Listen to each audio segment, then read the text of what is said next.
Ne bırak?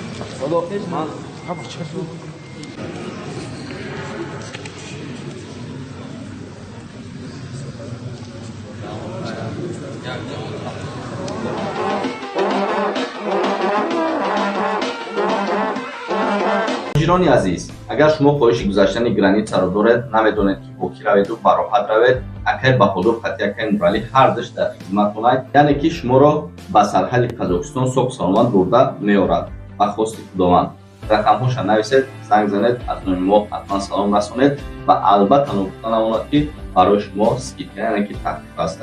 برین زنگ بزنید، ببینید که چند کسی است.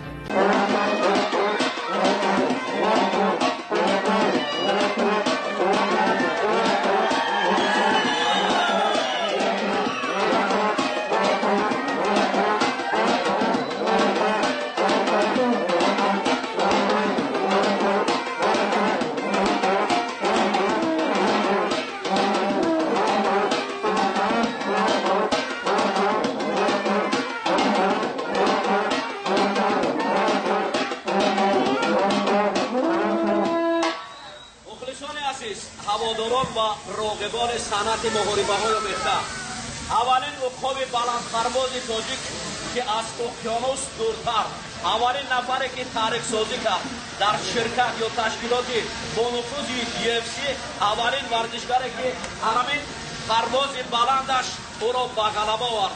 مخلصان در فرودگاه انتظار هستند. من باوری دارم که یک کمکوبی صمیمی شما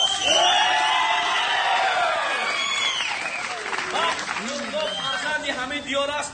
من باوری دارم که به خاطر نورالله با همون صدای تاجیکانه‌ای که با یک صدا باید بگیم تاجیکستان، با صدای بلند تاجیکستان. آفرین، یک کمکوبی صمیمی شما. کانالی ما در سامانه یوتیوب هم نوا ابونه شو و از ویدیوهای نو با خبر باش.